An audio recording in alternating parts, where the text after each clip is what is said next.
All right, good day, everybody. This is Emar Self2. Welcome to another edition of the Technical State of Georgia Athletics. Today's show is a little bit different, but the same of what we've discussed in the past. It's more of a compilation show of some interviews we've done over the past few days relating to athletics in college from the state of Georgia.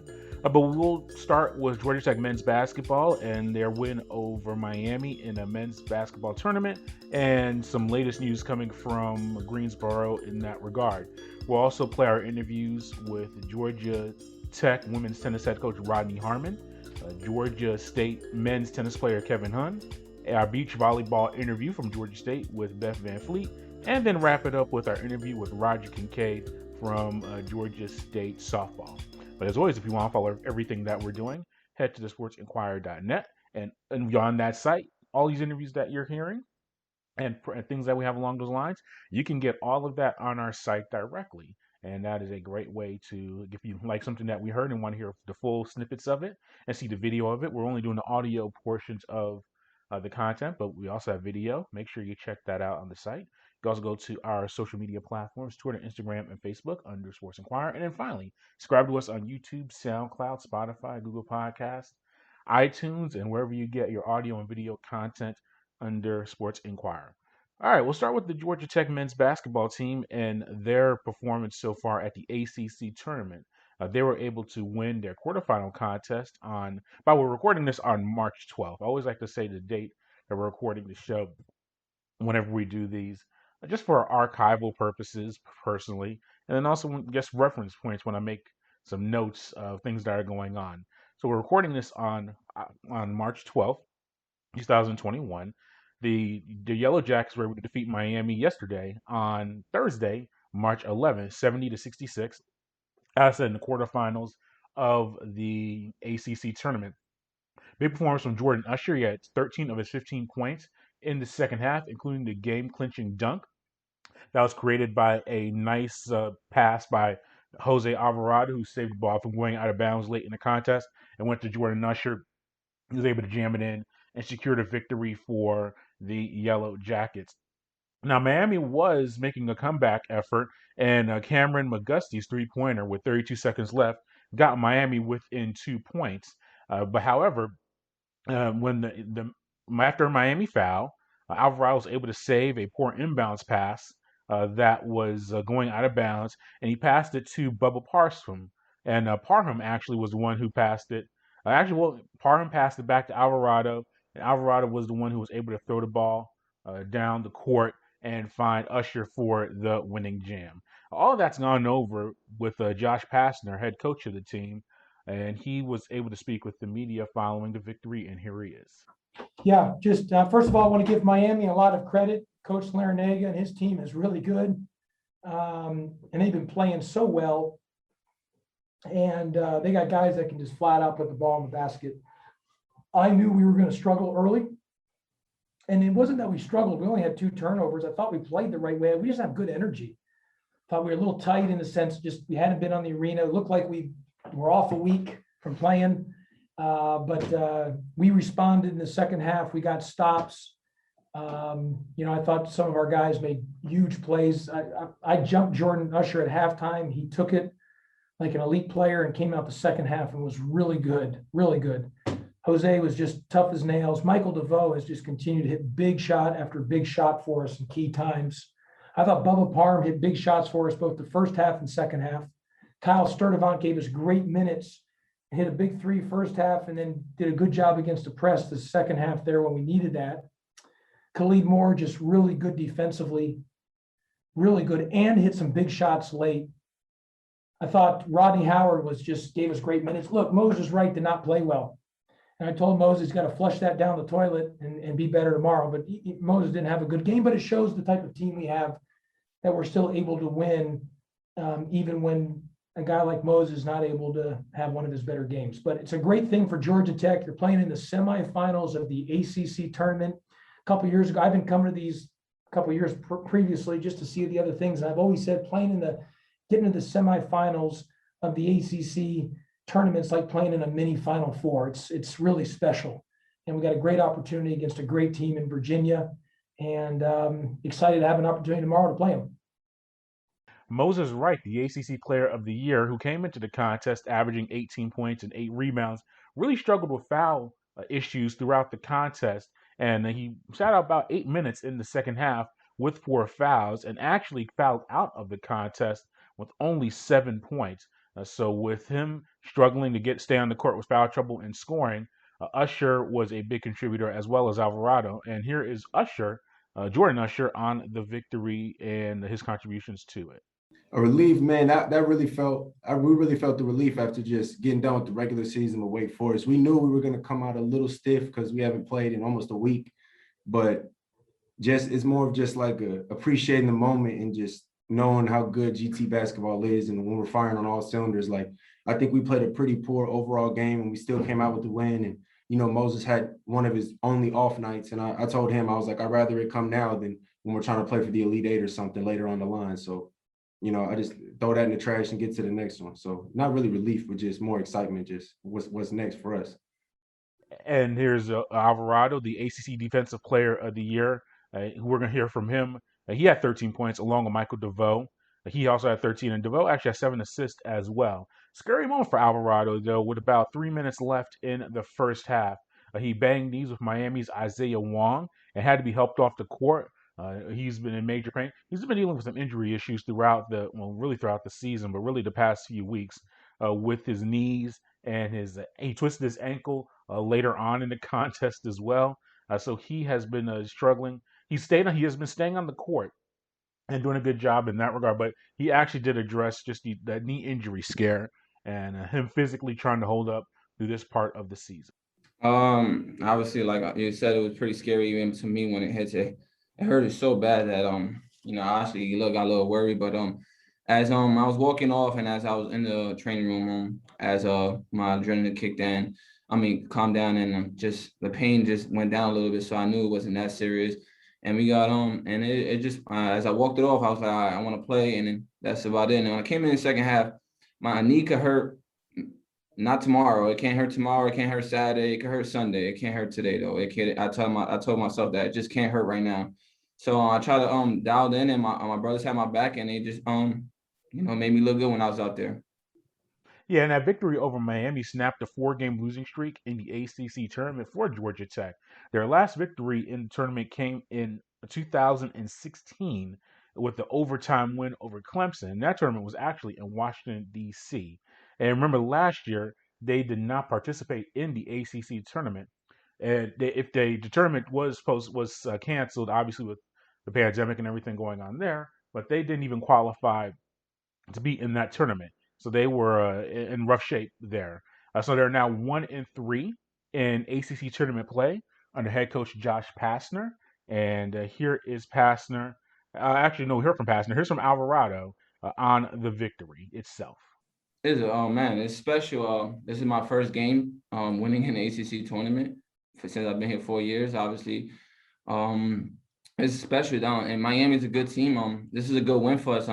We've been sitting down for a while, and they got their little mojo going. So it was a good game to win and a good game to play. I'm just glad we got our first win here, and we just got to focus on Virginia on Friday because it's gonna be tough. Now, Georgia Tech was supposed to play University of Virginia, the top seed and ACC regular season champion, tonight on March 12th, or in the semifinals of the tournament. Unfortunately, Virginia has a positive COVID test, so they have been dropped from the tournament, and Georgia Tech now will advance to the ACC final, which will take place tomorrow evening on March 13th. So the Yellow Jackets that's a beneficial moment for them, and we really have to start preparing for this type of scenario for the rest of this weekend with the conference tournaments and also to the NCAA tournament. We've already saw Duke had a positive test and they were out of the ACC tournament. Similar deal now with Virginia. We're gonna have to.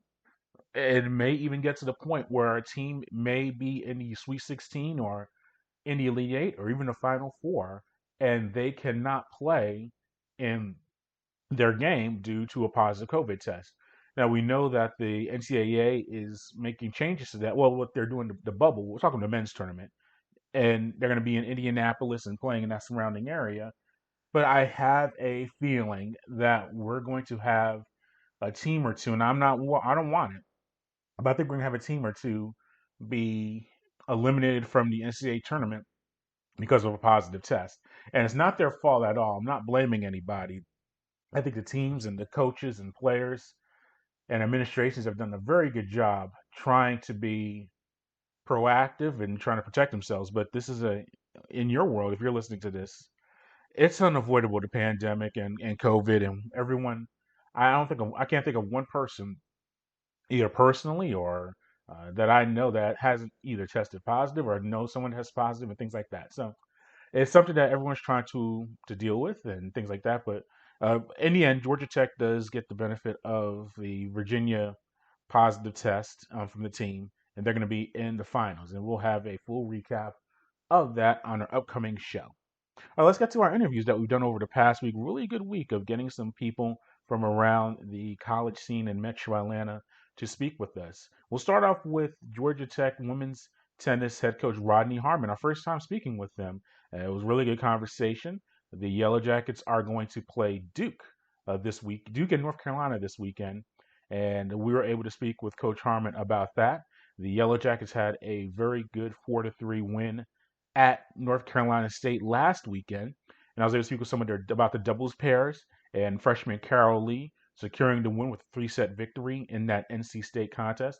And we go over all of that stuff as well as the team dealing with the pandemic and how they are surviving through it.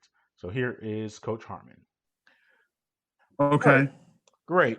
It's a Sports Inquirer. We're here with Coach Harmon from Georgia Tech women's tennis. You had a very close win, a very exciting contest against NC State. You were able to earn a victory this past weekend.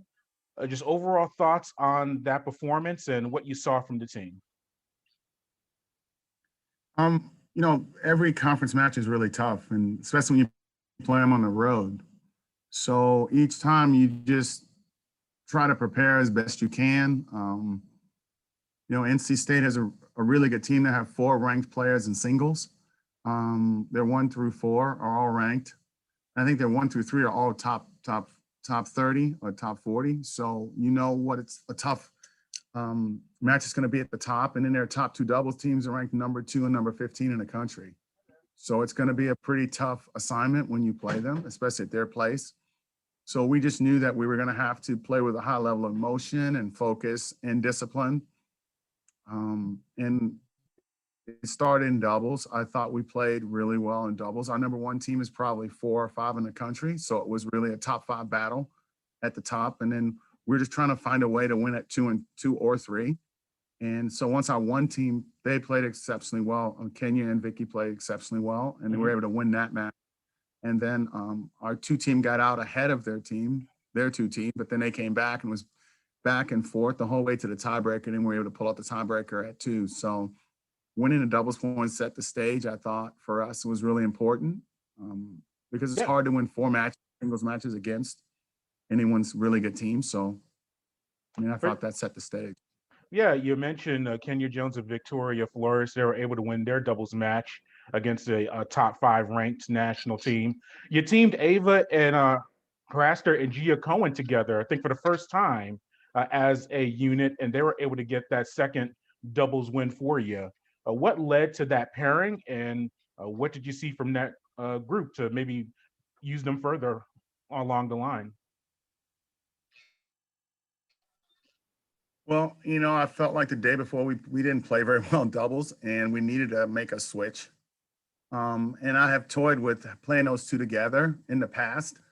Just we hadn't done it because we just hadn't been able to get them enough time to practice together. But they both know, they both underdo from the sides of the court that we've asked them to play. We asked Gia to play the deuce and Ava to play the ad. And so they were able to, I think the start was key. They served well and they both hit the ball really, really hard. And so if they're playing well, they're a pretty tough team to play against based on their styles. And so they were playing against a very experienced team that was a 5th-year senior with a junior. But I thought they did a nice job to get ahead and then to be able to stay in the match and then to be able to get ahead in the breaker. And they were just listening, I think, to the coaching from Alexis, our assistant head coach, who really talked about a specific strategy and way to play, and they were able to execute that down the line for us to be able to win the match. Yeah, and you got singles wins from Kenya Jones and Victoria Flores, but it came all the way down to your final singles match. Your freshman, Carol Lee, she was able to step up and, after losing that first set tiebreaker, win the final 2 sets to get that singles win. What about her performance and how big that was for you, Carol Lee? Well, Carol is an amazing person. First of all, she's one of the hardest workers we've ever had at Tech. You almost shudder when you see a message come up on your phone because it's probably a text from Carol asking if she can come in early to either look at video or hit extra balls or hit more serves or do something. She's just one of those people who is just extremely hard worker and is very motivated to be the best player she can be. And she's made a lot of progress with her game this year. I mean, she came in as a top 100 ITF junior. She qualified for the Australian Open Juniors as well as the US Open Juniors the last time they had it. So she's a very accomplished player, but she came from a very long way away. I think it's the furthest most US territory from the US mainland. Saipan is a US territory, and it is the furthest away. It's Guam by a little bit. So, you know, she's someone who maybe didn't have all the tennis exposure that some other kids had, but she's got tremendous desire. She is the fastest player on our team and probably the best athlete on our team. And so she's worked really hard, and we wanted to give her that shot because we had a couple options of people to play at 6, but I just felt like she was the best call. And she was able to, after not winning the first set, which I thought she had chances to win the first, she played a great second, and then got down 3-1 in the third. And then, you know, her fitness really kicked in because she's in great shape and she covers the court like a blanket. We call her the gazelle because she covers a ton of space. And she just, every ball kept coming back. She just kept the ball in play.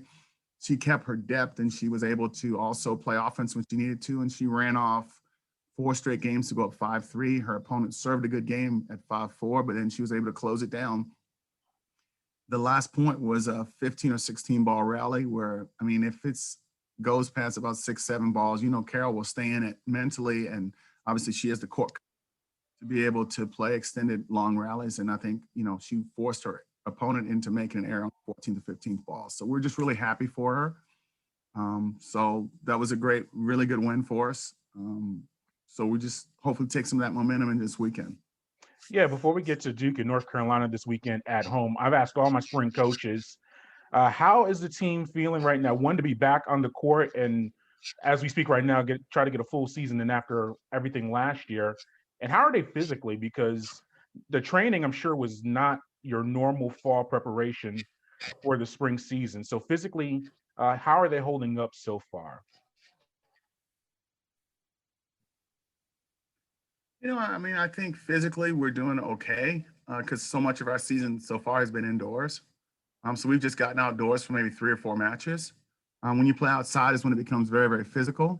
This weekend, I think we'll be physical because it's going to be in the 70s, 75, close to 80 one of the days. So it's going to get hot. We think that that's an advantage for us because we are honestly an outdoor team, even though we had a good indoor season for a change, because typically we don't play quite as well indoors. What was difficult for, I think, for us and all the ACC teams was not being able to play tournaments in the fall. Mm-hmm. Was really, really hard because our friends didn't get to experience college tennis. Matches put you under pressure once you have to come back. And if you look at the teams that we've played in our schedule, I looked at our record and I was like, God, and I looked at who we played. We played so many top teams. We played, you know, Georgia, Pepperdine, Ohio State, Oklahoma State. I mean, so many, Florida State. Now we have Duke, Carolina. We've played so many teams in the top 15, but we needed to because we didn't get to play in the fall. And so what I'm hoping is that this tough schedule will allow us to be able to play our best tennis this weekend and then moving forward to the end of the ACC season. Yeah, and we'll end on this. You have North Carolina and Duke coming up. You mentioned 2 strong teams. Just how our preparation's been going for it as you prepare or as you go through the ACC season. Well, for us, you know, our schedule was top loaded because the ACC this year, I think we have 6 teams in the top 15, 6 or 7 teams in the top 15. So it's obviously a nasty place to play. And for us, all of the players, all of the people we play in the top 15 are in the front half of the schedule. So it's this weekend, and then next weekend we play Virginia, and then we get the other half coming back because we've already played, Florida State, and we played NC State, and we played the tougher half of our schedule. Though every match in conference is tough. I think this weekend, we're just looking. Obviously, North Carolina hasn't lost a match in 2 years, so they're really tough. We played them last year in Chapel Hill, and it was funny because at that match, after the match, I told their coach, I said, God, nothing's going to stop you guys this year from, basically winning an NCAA tournament unless, there's like the plague. Well, I didn't know that a week later it came, which was so strange. But it's going to be a great match for us to compete against them. Kenya's had success against Graham from their team as well as Devitella, so she's had success against their top 2 players. We feel like we have some matchups against them as well as against Duke that we think are okay. We beat Duke here at kickoff weekend to qualify for team indoors, so I'm sure they're going to come in pretty mad, looking for some revenge. So we're looking forward to some pretty competitive matches this weekend, an opportunity for our players to continue to grow and prosper, hopefully. And, we're looking at, our goal always is play your best tennis by the ACC tournament and play your best tournament tennis going into the NCAA tournament. So that's still going to be our mantra going forward. And every match is just an opportunity to try to get a little bit better, try to move the ball up the hill a little bit further. Sure. Well, Coach, thank you for your time. We greatly appreciate it, and good luck this weekend. No problem. Okay, thank you so much. Okay. All right, and that was Coach Harmon from Georgia Tech Women's Tennis, and we'll be following them and keeping track of everything going on there. Let's transition over to the Georgia State men's tennis team and Kevin Huynh, the senior from Alvarado, Georgia. We were able to speak with him earlier this week. The Panthers won their contest on March 7th at North Florida, 5-2. Huynh personally had wins in his singles and doubles match. And so that was a big weekend, big performance for him. And we were able to speak with him about that. He's teammates with his brother on the Panthers, and we delved into that family relationship. And the Panthers are preparing to visit South Florida today or tomorrow. No, they play March 13th at South Florida. So we were able to speak with Kevin about all of that activity. Okay, this is a Sports Inquirer here with Kevin Huynh from Georgia State Men's Tennis. Kevin, the team got a solid win this past weekend against North Florida, 5-2. You were able to win your doubles match with Harvey. Discuss that match and what you're able to do well to get that victory. Like you said, we got a good win against a really good team in North Florida. And in doubles, we played a really good match, me and Harvey. We played back in the juniors, so it was nice to play with him again. And to start out the match, I think all of us started off hot, but towards the end, we had to really focus up because it got really tight since we were the last match on.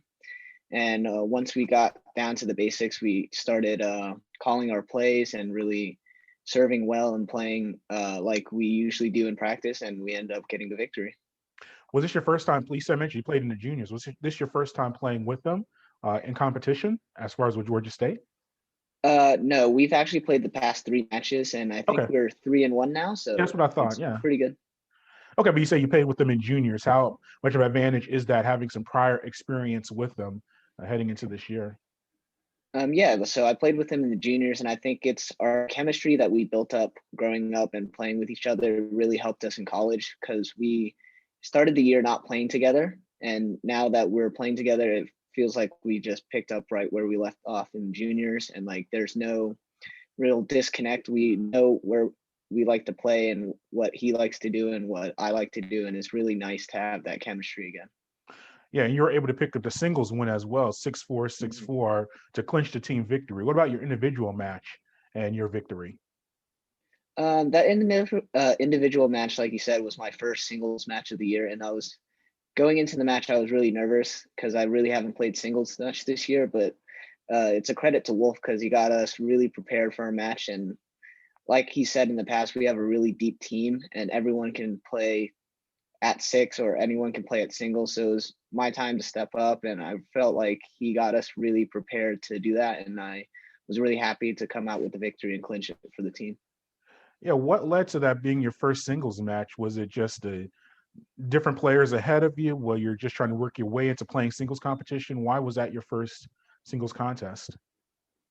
It was just more of just gaining momentum back. You know, we had a short season last year, so a lot of us didn't really practice much. But now, since we're all in the swing of things, Wolf gives us a good shot at playing singles and gives everyone a fair shot. So it was just my turn, and I stepped up and won the match.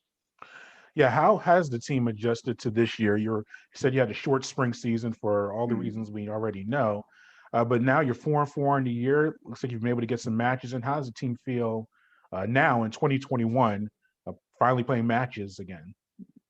Yeah, obviously, last year was a really short season, and we were really bummed out about it because we had a really good shot at conference last year, and then we still do this year. And to start this year, we really shook off the rust from last year as we didn't play any fall tournaments. But the team has really come together and really believed in one another. And now we're playing as a team, and we always have each other's back. So I think the team's feeling really well about the season, what we can do for the rest of the year. Yeah, how do you handle the summer and the fall? Were you able to play any events or train? How do you handle just the pandemic and finding hitting partners or anything like that? Yeah, so it was really tough to begin with, but I do have a brother that plays on the team, so we really practiced together over the summer and through the break as well as we got to play a few tournaments here and there, but not really much. But we continued to practice with each other as well as hitting with people on the team as well that are local. Yeah, and that's your brother Steven, correct? Mm.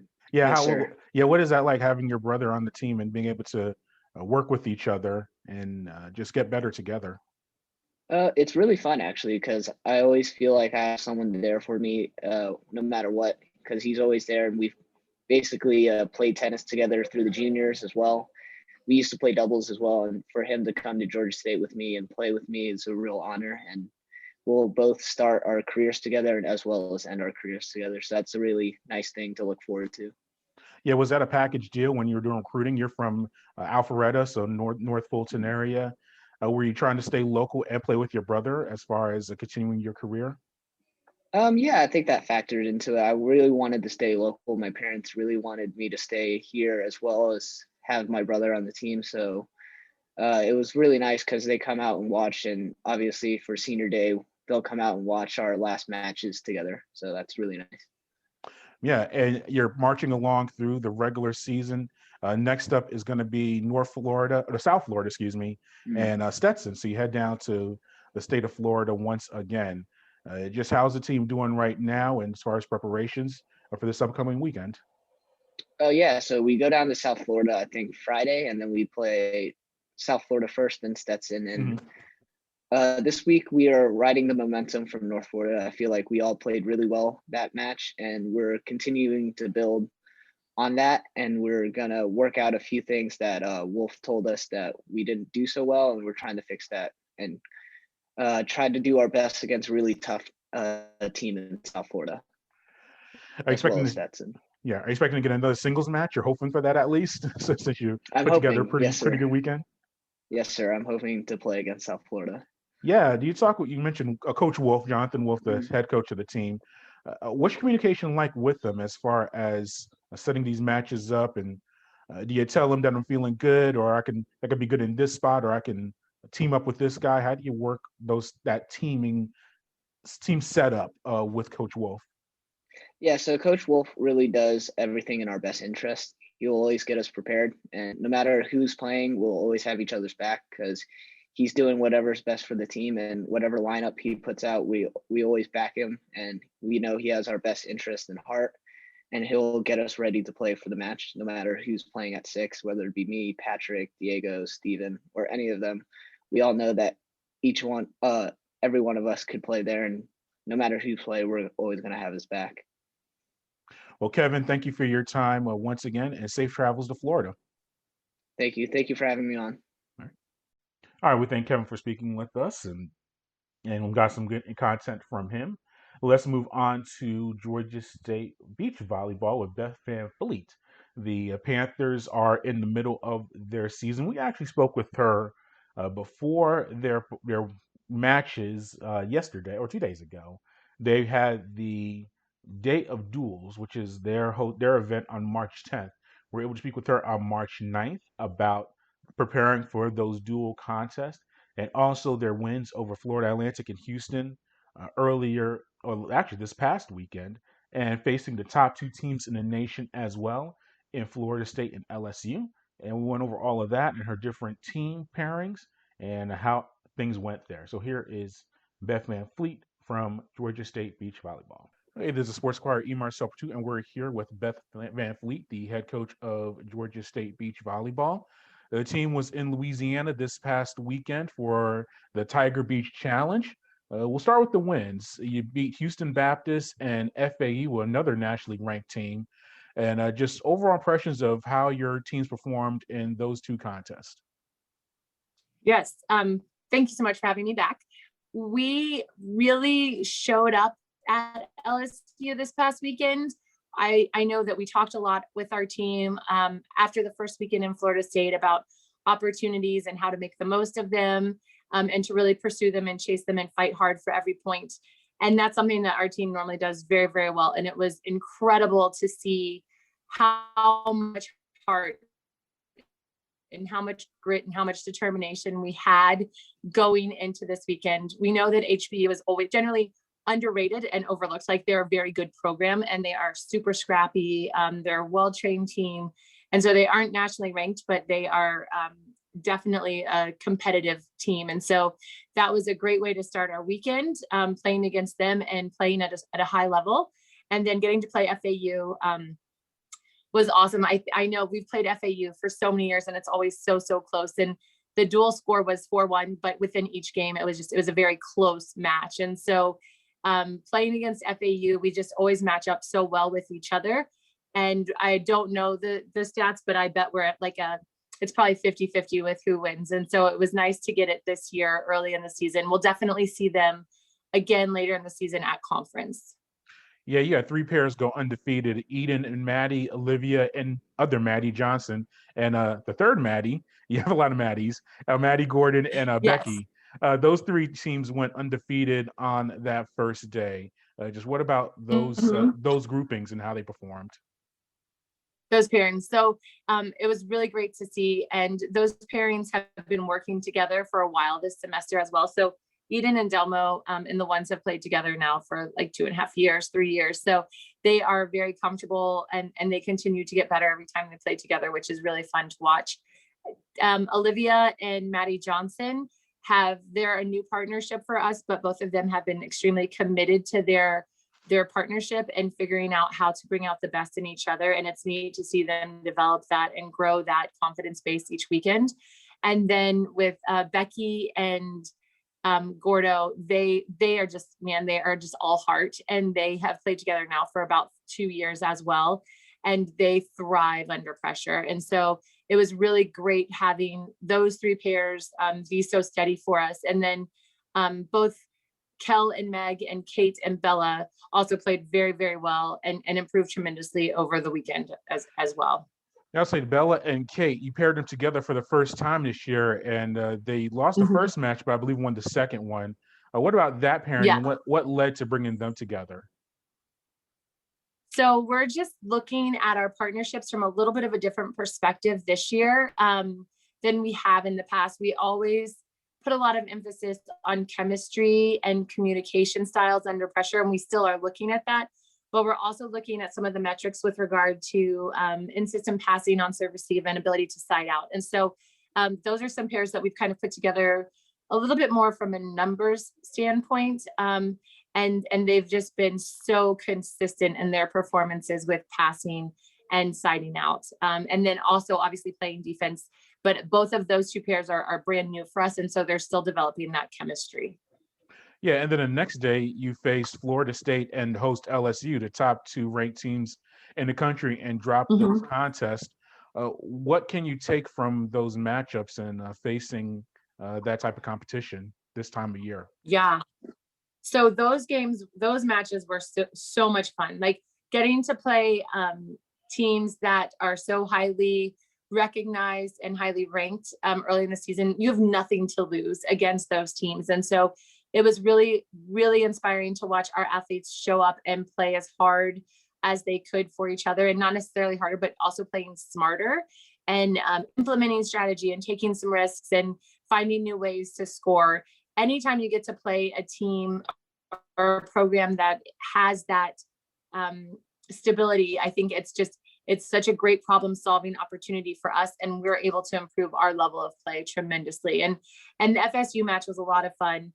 And then playing against LSU, I know we lost 5-0, but it was really interesting. If you go back and look at the individual scores, it was a matter of about 7 or 8 points, across all 5 flights. That was would have been the difference maker for us. So I feel like absolutely LSU is an incredible team, but we played them really well. And I was really proud of how hard each of our flights worked to find point scoring opportunities.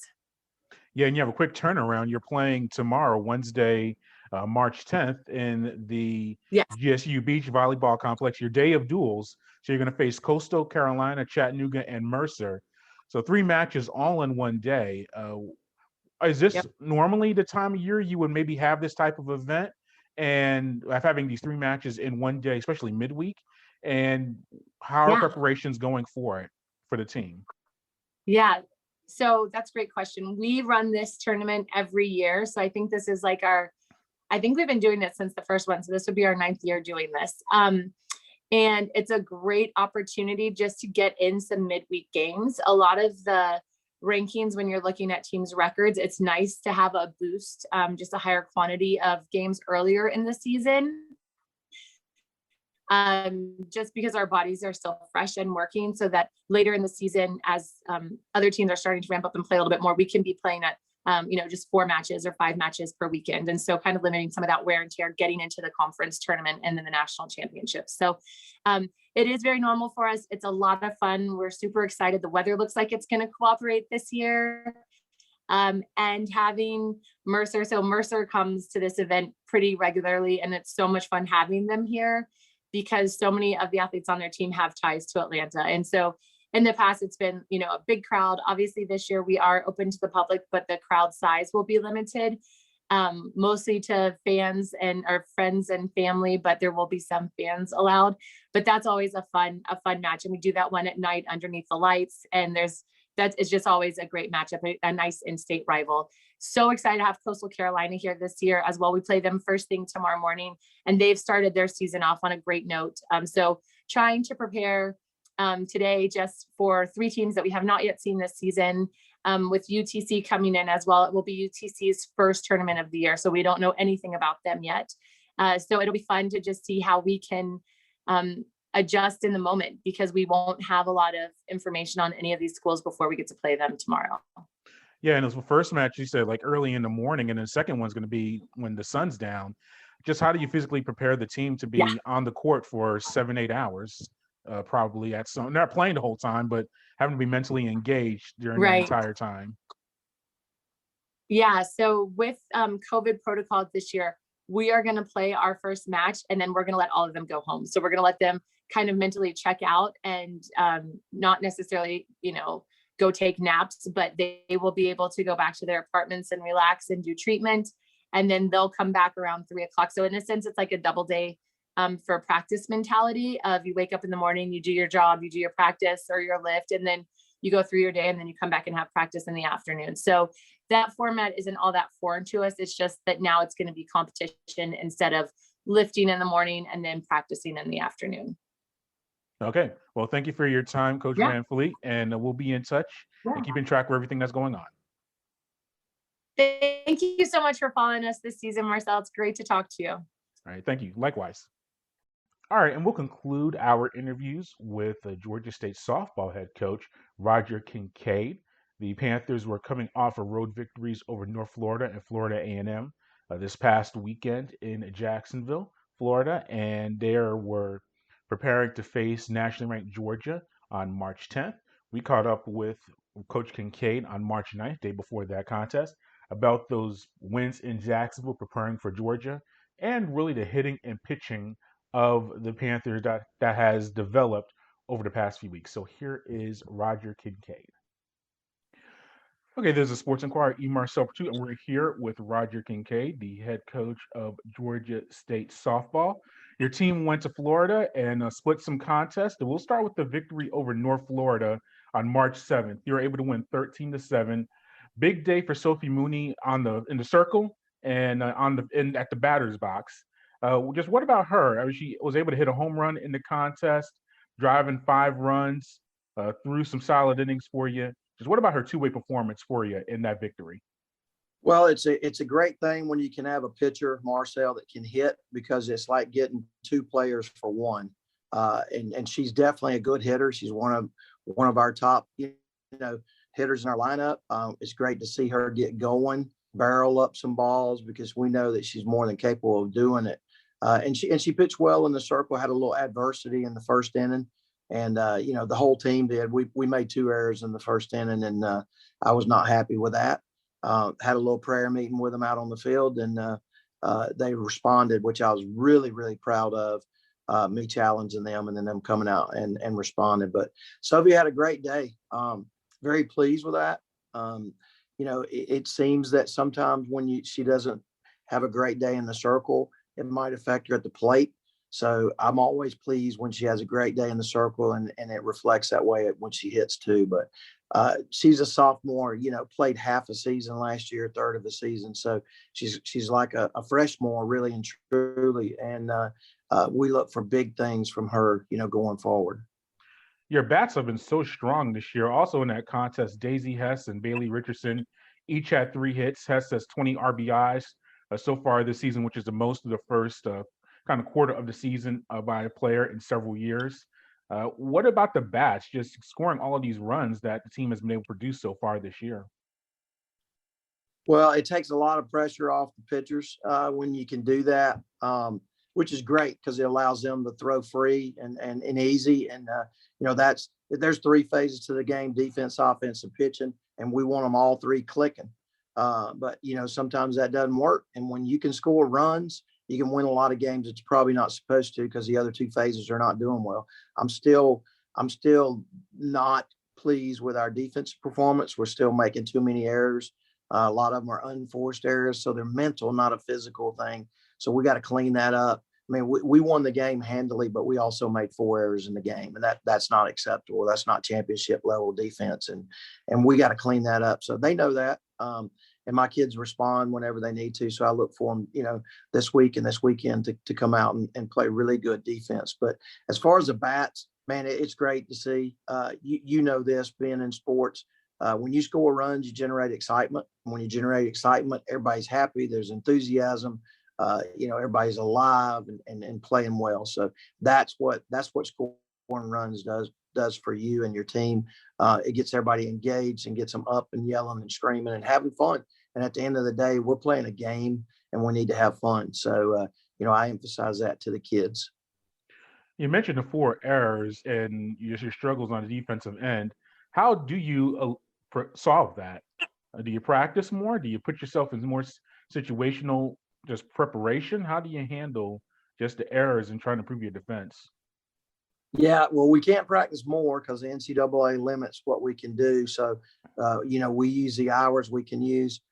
We have practice today, and I was talking to Todd, and one of the things we're going to do on the defense, especially in the infield, I told him, I said, when we're struggling, the only thing I know to do is go back to basics. So we're going to go back to basics, fundamentals of fielding and catching a ball.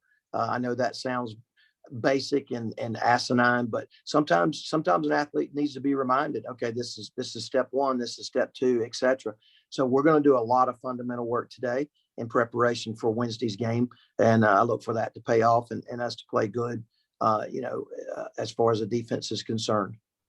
You received some really good pitching from Emily Buck. She had a shutout over Florida A&M this past weekend. She's now a complete game shutout, allowed only 1 hit. She's now 3-0 on the year, a low ERA, 3 complete games for you, including 2 shutouts. What has she been able to do so well in the circle to pitch well for you so far? Well, she's been able to keep the ball down and keep the ball in the park. Those are two key things in our game. If you can get ground balls, you can get outs. If you can keep the ball in the park, you can win games. So we always tell them in the circle, keep the ball down, limit the number of walks that you give up. And if you give up a home run, try to make it a 1-run home run, not a 3-run dong, because the 1 run you can come back from. The 3-run dong, that's a tough lick. So you try to limit those opportunities, and you do that by hitting your spots and making sure you get ahead in the count. And she's done a good job with both of those things so far. Yeah, and now you have 3 games coming up over the next few days. You go to nationally ranked Georgia, kind of a rivalry game, a team that you see multiple times per year, and then you host Chattanooga for 2 contests on March 13th. Just what do you see from these 3 games? And you mentioned the defensive side of things. I'm sure it's a big emphasis for you, as we've talked about. But what else is the team looking to get better at and just achieve with these contests? Well, last time we played Georgia, we got no hits. So we need to get some hits, put the ball in play. We did put balls in play. We just didn't get any hits. So we need to get off that and make sure that we're doing that. Get off to a great start. We're going to be on the road. Our kids love playing in that kind of environment. I mean, it won't be a normal environment because of COVID. The crowd will be limited, but it's still a big time environment, to go to an SEC school. Our kids love that. And I expect them to embrace it and come out and play well. And then Chattanooga is a non-conference opponent that we don't know a lot about because they're not on our schedule every year. They are probably every other year. So we got some scouting that we need to do between Wednesday night and Saturday. So we don't look. Well, I don't do the look ahead, Marcel. I deal with what's in front of me.